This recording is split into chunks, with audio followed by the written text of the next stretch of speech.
Do we seriously have to do this? You don't understand. No, I understand perfectly well. I understand that Channel Awesome would never spring for a room like this unless there was some condition. Hey folks, Sage here with the Spoony one. We're both here in beautiful downtown Chicago for the charity drive, and... I knew this would happen. I knew that when Michaud told us that we were staying at the Hilton, he would find some way to fuck us. What, Spoony is trying to say is that in order to pay for this room, we both have to do a review of one of the worst movies that either one of us have ever seen. An animated abomination known as Space Thunder Kids. Imagine if you forced 100 retarded Koreans into animating a movie that you wrote while you were high on meth, and then you made a blind kid assemble together the finished stills. You would just be arriving in the ballpark of how absolutely batshit ludicrous this movie is. The movie also has the staggering amount of balls to rip off a countless number of giant robot anime.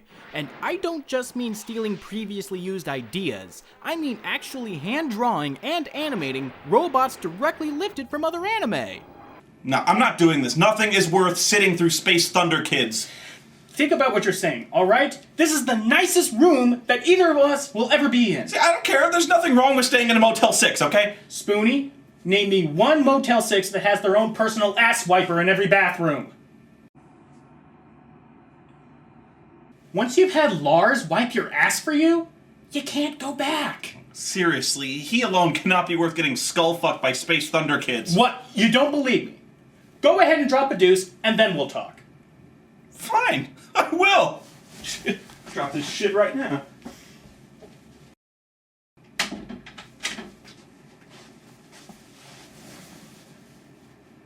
He was so gentle. He changed my life too.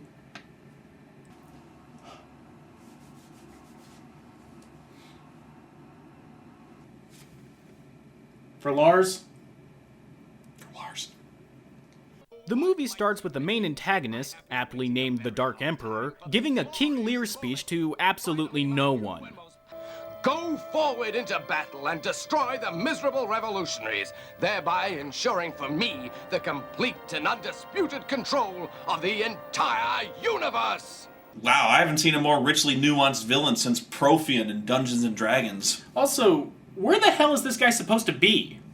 First, he's standing on a ship in the sky, now he's in space? I'm not even going to try and figure out how he can breathe out there.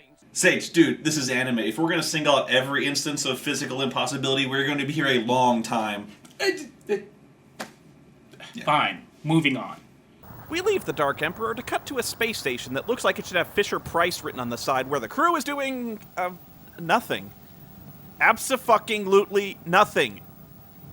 It's a full minute of dead air.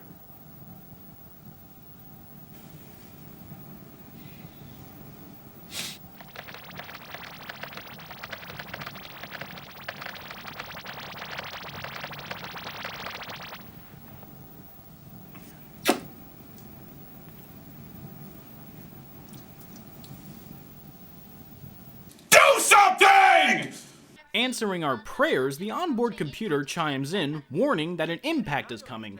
And no, I don't know why only her mouth is colored in. A pink meteor shower, yes, I said a pink meteor shower, literally appears out of nowhere and bombards the ship. Well, you never actually see any asteroids hitting the ship, but it's implied with repetitive shots of the same crew member falling ass over tea kettle backwards and shots of pipes bursting. Hey, if it was good enough for Star Trek, it's certainly good enough for a film produced by the same guy who did Zombie vs. Ninja. And just as quick as the meteor shower came, it just disappears. The crew figures that the asteroids have some kind of mineral in them that somehow jams their sensors, and that's why the meteor shower caught them by surprise. And what bearing does this have on the rest of the plot? Joe? None. Whatsoever. Also, don't get too attached to these characters, and I use that term charitably, because you never see them again for the rest of the movie. We then cut to some more crew members that were obviously lifted from another movie. Seriously, they look nothing like the crew members we saw earlier. These new crew members spot an enemy ship heading towards them, and they try to haul ass out of the sector, but hey, wait, what the fuck is that? Is that guy steering the ship with a fucking pirate ship wheel? What? Do they also have to drop anchor when they come to a stop? Well, the enemy ship starts to give chase. and quickly catches up to them. The captain alerts the rest of the crew to try and rouse them up for a fight, and we fade to black. You can almost start a drinking game with this movie. Take a shot every time the movie brings up a plot point and then abruptly drops it. You'll be smashed halfway through the second act. Too late. This is easily the laziest animated movie I've ever seen. We cut back to the Earth where it's somehow being attacked by some invisible Godzilla monster knockoff that works for the Dark Empire somehow, and buildings spontaneously combust. These buildings must have been clone factories too, because we see the same people filing out of them. We finally cut to the Space Thunder Kids. At least I think they're supposed to be the Space Thunder Kids. They look more like the pilots from Getter Robo G than anything. And apparently the Space Thunder Kids fly around in Mazinger 7. I mean, it's almost fucking exact. Korea! Knocking off Japanese products since 1955. The Mazinger 7 wannabe is called Solar Mech 1, and the kids blast off into space. Oh, wait, I thought they were going to fight that invisible monster back on Earth. Where the fuck are they going? All right, we're on our way back now. Everything looks like it's all right up here. We better get back to the center right away. Jack, couldn't we search just a little while longer? Are you serious or what? This is no joke, you know. The doc ordered us back and that's just what we gotta do. Yeah, you're absolutely right. Dr. Khan gave us an order to return, so here we go. Forgetting for a moment that that woman teleported to that guy's left, why were they even out in space in the first place? What was the point of that monster attacking? Why even go out into space if you only... Oh! What the fuck was that for? Nothing, I just wanted to hit you. And since we've gone a full minute without any disjointed and jarring space battles, the movie decides to throw in a space saucer that would have been laughed off an Ed Wood movie that attacks Solar Mech 1. What precedes is 4 minutes of the most mind-numbing space battle ever put to celluloid. I know 4 minutes doesn't seem like a long time, but trust me, watching this battle feels like staring at an ant farm for an hour. Of course, Solar Mech 1 easily dispatches the saucer with a ridiculous handgun. Or a sword, it seems. Oh, I mean, back to the gun again. The saucer flies off into space and the kids make their way back to Earth. We're at the International Science Conference. Oh, God. Is getting word from another one of the Dark Emperor's generals to give up Solar Mech 1. It turns out that the Earth has 2 other giant robot badasses to protect them. Zortek 2 and Tiger SX3, and fuck me if I can tell you which one is which. The plot thickens, though, when it's revealed that one of the Earth's generals, who's obviously suffering from a neck goiter, is cutting a deal with some other general of the Dark Empire, and...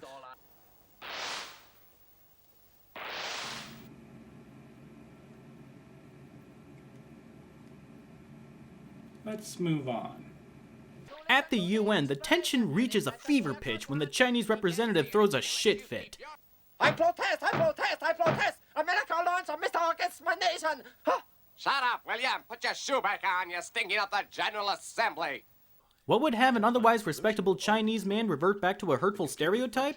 Well, it seems that the US mistakenly fired missiles into Chinese airspace, but were able to neutralize them with a Patriarch missile. Yeah, I know it's supposed to be a Patriot missile, but I swear the guy's saying Patriarch. We still have time to intercept it with a Patriot 27. And, of course, to drive the point home, he see Kyle's. With that scene quickly forgotten, the film reaches a new low by stealing from Tron? Holy shit, look, it's Sark! And back there, isn't that the MCP? So this movie rips off Tron of all things? Let me see, Transformers, Getter Robo G, Mazinger 7, am I missing one here? Actually, I have the list. Well, because you demanded it, the movie goes into yet another monotonous battle sequence. Hey, whatever happened to that goiter guy? Is he ever gonna show up again? And who the fuck is this guy? And why does he look like the Smurf version of Fu Manchu? And why, in the name of all that is holy, does the film show them fighting in the clear blue sky here, and then show them flying through deep space? Well, remembering that movies are supposed to make sense, the film cuts to Zortek 2, I think, fighting that invisible monster from a while back. And here I was thinking that the movie was going to forget every plot point it brings up. I'm sorry, but is this robot supposed to be intimidating? His head looks like that warrior helmet in WoW, and he has fucking Eeyore eyes, and... Wait, who's controlling this robot? Are these the Space Thunder Kids? Whatever happened to the other guys? That's always something that's bothered me about animes. Why are the giant death robots always being piloted by kids? Like NGE, Pilot Candidate, Mobile Suit Gundam. Ooh, here's this weapon of mass destruction that can launch nuclear missiles, bring entire fleets and armadas of spaceships to their knees. Let's entrust it to someone whose testicles haven't even dropped yet. Of course,